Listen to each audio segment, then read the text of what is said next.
Hello, I'm Nicola Thompson at Inner Vision Therapy, and today I'm going to be showing you how to make your own bean sprouts. So how to sprout any kind of bean at home using very simple equipment. So what I've got today here is some green lentils. I'm going to be using green lentils. They need to be whole. The split lentils you can buy won't work. It needs to be the whole lentil. And I've also got a jam jar here. It needs to be quite a wide neck jar. You could use a mason jar if you have one. I've also seen people use a pop bottle or a Coke bottle, and you can cut the top off so that you've got quite a nice deep container with a wide top. If you don't have the jam jar lid, what you can do is use a piece of muslin or a piece of J-cloth and put that over the jar with an elastic band to keep it safe. I prefer to use the lid and just keep it ever so slightly ajar. Don't have it screwed on tightly, because the idea is you want to let the air get into the beans, and but also to keep it moist. So if you do use a J-cloth over the top, I think it's a really good idea to make sure it's really wet, because it can dry out overnight and then the bean sprouts might actually dry out too. So what I did was put about this amount of beans or lentils in my jar, covered it with clean water, and you can see that I've got they're covered with a little bit of extra water at the top, and I left this overnight. So this is how much they've swelled. So they've swollen up, they've taken up double the amount of space in the jar now. They've swelled up overnight, and the next thing to do is to rinse the lentils. So now we're going to rinse the lentils. I like to use the back of the lid in order to do this, to catch the lentils while we drain the water away. Don't use the inside of the lid, because some of the lentils could get caught up on those ridges there, and once they've started to sprout, you might damage them. You can also use the muslin, if you put the muslin or J-cloth over the top and just literally pour the water through, making sure you hold on tight where you've put your elastic band round so that you don't lose any of the lentils. Takes a little bit longer doing that. Just do it nice and carefully. So I'm going to really carefully place the lid over the jar and just pour away the water. Any lentils that fall out like that are going to get caught up in the sieve, and I can just pop them gently back into the jar. This is much easier once the lentils have sprouted. Okay, so with none left on the lid.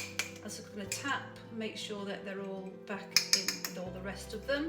If you have any that get caught up on the side there, you want to just really gently tap them down into the rest of them, because they could dry out when you leave it overnight, and then they won't sprout so well.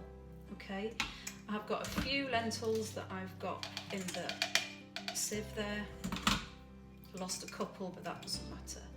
And then you don't need to do anything else. You cover it, as I say, with the lid very gently like that. And then what we're going to do is place it on the windowsill.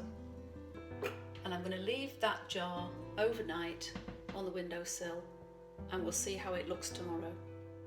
So here we are on day 2, and here are the lentils. You can see that they've just started to sprout. If I turn the jar, you can see the little white sprouts. So they've begun to sprout. And what we need to do now is rinse them once more. So rinse them with cold water. And again, I'm going to use the lid to stop them from falling out, and drain out that water. Make sure you can see that. Try not to lose any of the lentils. So drain out all of the water. And then again, we're going to leave them on the windowsill.